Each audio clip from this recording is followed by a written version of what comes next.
Today I'm going to be talking about alkanes, alkenes, and alkynes. So let's get started. Alkanes or unsaturated hydrocarbons contain only single covalent bonds between carbon atoms. And usually that means they only have one bond. So, yeah. Carbon chains are usually drawn as straight lines in Lewis structures, although Lewis structures aren't really meant to represent the geometry of molecules, so you can't really count on Lewis structures to show the actual shape of the molecule. The structure of the alkanes can also be represented in a less detailed manner by condensed structural formulas. So, yeah. So let's look at some examples of alkanes. So as you can see, we have a chart here showing all the different types of structures that it can be represented as. So we have the Lewis structure, we have the ball and stick, and we have the space filling models.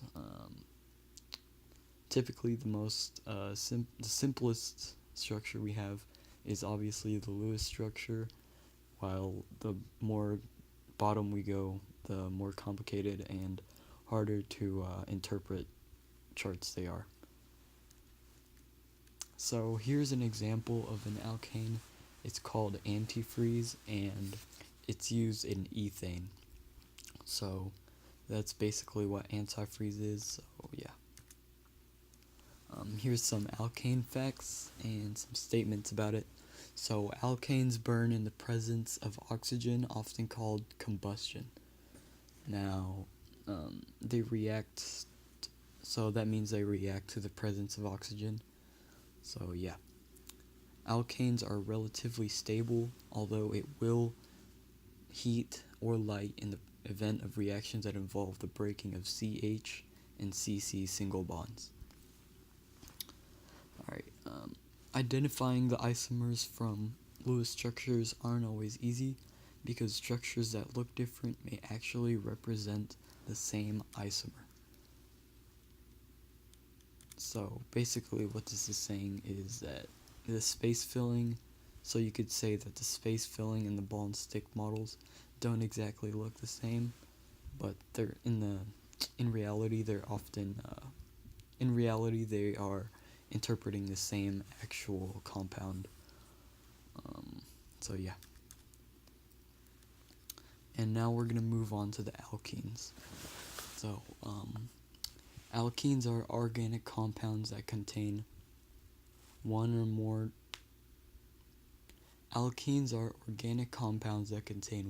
more double or triple bonds between carbon atoms are described as unsaturated. So those are things like unsaturated fats. So there are multiple complex organic molecules with long chains of carbon atoms, and the differing geometries of the compounds are responsible for the different properties of unsaturated versus unsaturated, or versus saturated. So what that means is however it's shaped is however it may act, or the properties of it. So here's some examples of alkenes. Again, we have the same chart showing three different models, but they're both interpreting the same compound. So here's an example of alkene.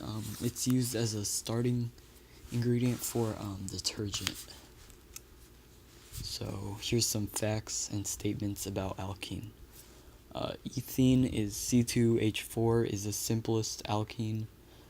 Each carbon atom in ethene is commonly called ethylene, I don't know how to pronounce that, has a trigonal planar structure.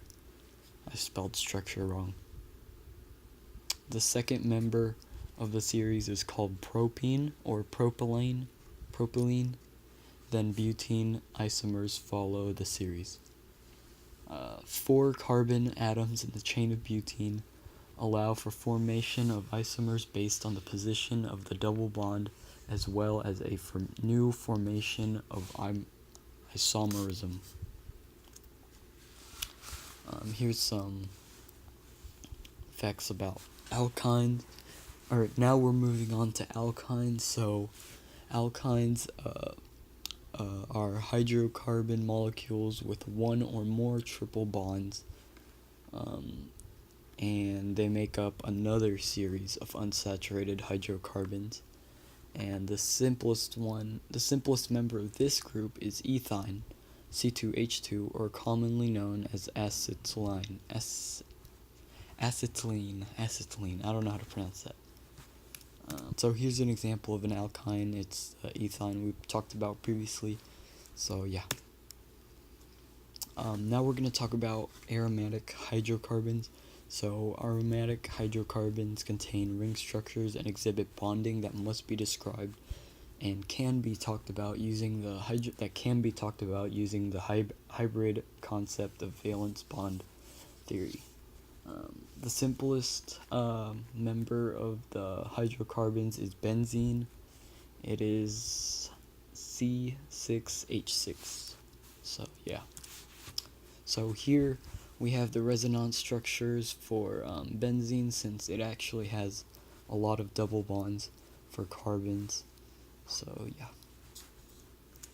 And now we're just going to move on to the summary. So stable and strong bonds between carbon atoms produce really complex molecules that contain branches, chains, and rings. The reactivity and chemistry of these compounds is called organic chemistry, and the hydrocarbons are consisted of compounds that are only bonds of hydrogen and carbon. The alkanes are saturated hydrocarbons which contain only single bonds, and alkenes contain one or more carbon-carbon double bonds. Alkynes contain one or more carbon-carbon triple bonds, and aromatic hydrocarbons contain ring structures with delocalized electron systems. So now we're just going to move on to the sources. These are just the sources that I used to help my research when I was making this PowerPoint. So yeah, that's going to be all for this PowerPoint.